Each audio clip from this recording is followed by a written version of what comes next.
Today I'm reviewing Blindspot, no, not the NBC TV series, but rather the 4th episode of the new TV series on the USA Network, Colony. So in last week's episode we left off, Katie wanted protection for her husband. She wasn't going to give any information to the Resistance until she knew that her husband was going to be safe.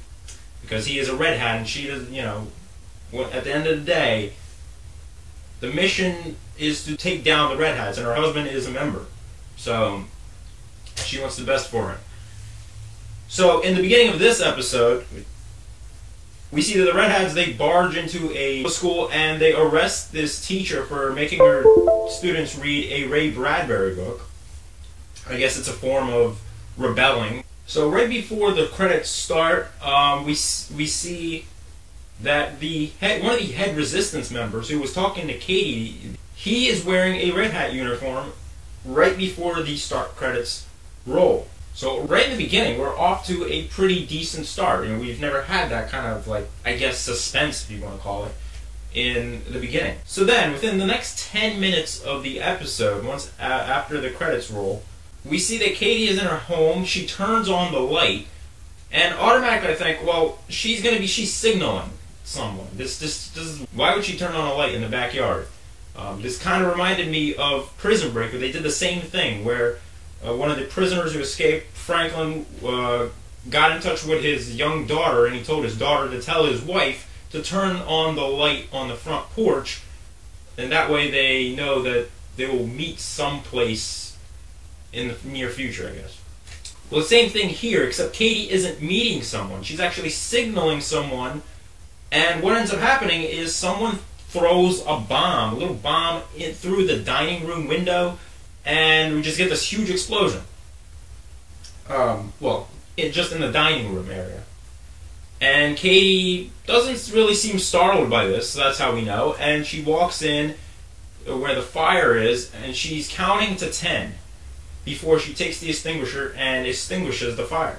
And then right after that, she calls where her husband's working and tells them to call her husband, that something terrible has happened, it's an emergency. So the Red Hats and the team will arrive and they start investigating what happened. You know, and automatically Will thinks that someone's going after him because, well, his wife is perfectly innocent. She doesn't know anything. And he's assuming that someone has found out that he is secretly working with the Red Hats.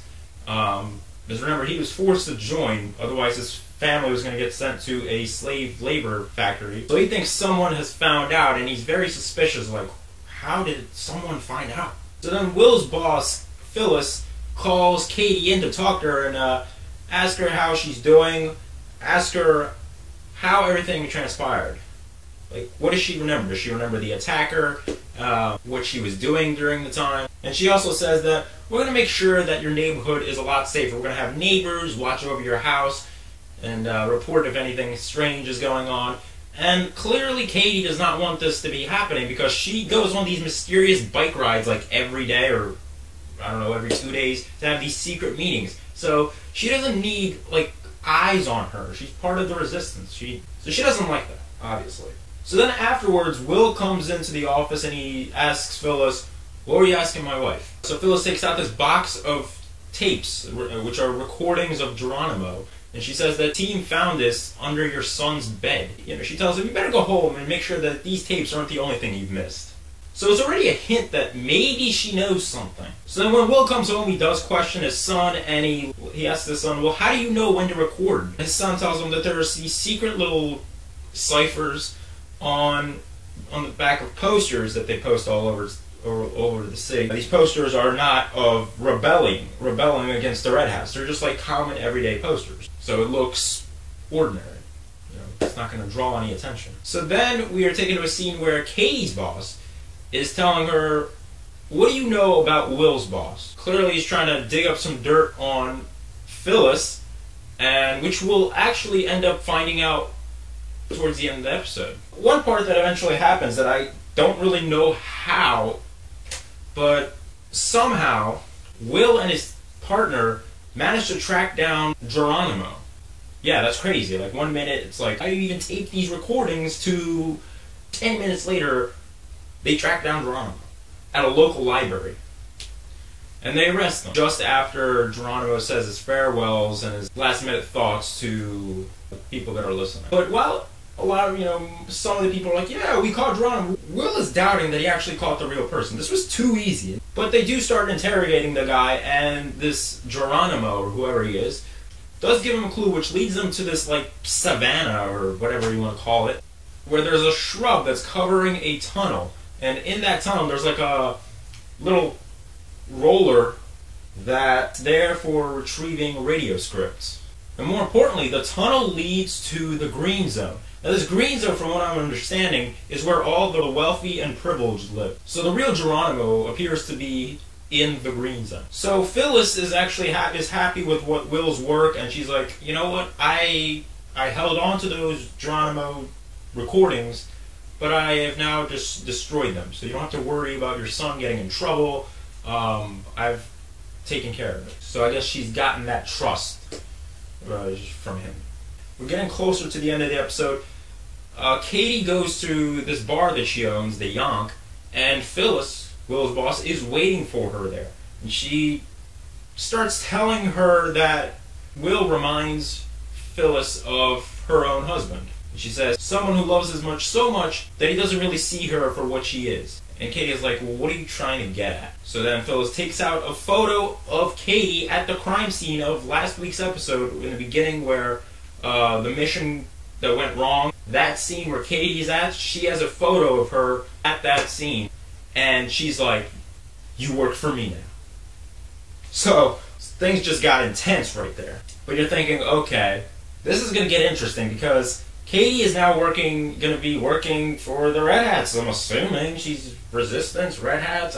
Which side is she going to take? But this is short-lived, because shortly after, like right towards the end of the episode, Phyllis goes home. She goes to her husband's room, and he's paralyzed. She's taking care of him. Then she walks out. She heads to another room, and there is the head guy, one of the head guys from the Resistance, the same guy who's wearing that Red Hat uniform. He's there waiting for her. And right before he shoots her, she tells him, kill him as well, referring to her husband, because she doesn't want him suffering as well. So she ends up getting killed, and then he ends up killing her husband as well.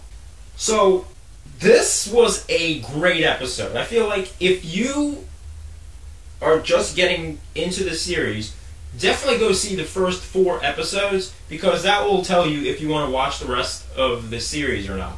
Because if the first 3 episodes are a bit slow, they're really just there for building up. Episode 4 is where all the intensity and just like explode, literally. There was definitely a lot of twists and turns. I mean, some of them were kind of predictable, but nonetheless, it's still, I still enjoyed it. It's predictable, but it's enjoyable to watch. And the pace has definitely picked up, and that's what I was concerned with the previous episodes. We're not adding much to the story, but yet it's another episode. We're just adding episodes in the season, but we're not progressing further.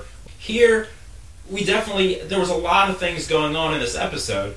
Within, 49 minutes? We got a lot, and that's what I wanted to see. We finally got that, and I'm hoping that episode 5, we continue that suspense. I think episode 5 is going to be slow. I mean, that's what usually ends up happening. We have a really suspenseful episode, and the next episode kind of slows it down. So I'm not expecting there to be, like, a bunch of crap going on in the 5th episode, but I'm really hoping that the 6th episode, we take it up a notch, continue the success of episode 4 further, because this is the episode that's going to get people hooked on this show. The first 3 episodes, you can't say that. Maybe we just needed to give this show time, and I'm hoping that's what it is, because I actually want to watch the next episode. Whereas the other 3, I was like, okay, maybe I'll watch the next episode. I'll watch it if I remember to watch it. Now, I'm definitely going to watch it, because this is the kind of stuff I was waiting for. We didn't really have a whole bunch of action going on in the other 3 episodes. Here we have a lot of things going on. And this is just the main things that happen. There's other like side stories that happen that I haven't mentioned. Katie's sister and her son and needing insulin and all that, which might be more important in like weeks to come. But I just didn't feel like I should mention it here, otherwise this review would have been really long. The little side stories that happen here and there. But overall, I would say this was a really good episode. So if you're thinking about watching the show, definitely check out the first 3 episodes so you know what's going on in episode 4, and then yeah, just watch the first 4 episodes, and that way you'll know if you want to watch the show or not. If you feel like within the first 4 episodes you don't really like it, then the show's probably not going to get better. Thank you guys so much for watching. As always, you can like, comment, and subscribe. And I'll see you next time for more unboxings, reviews, and movie news.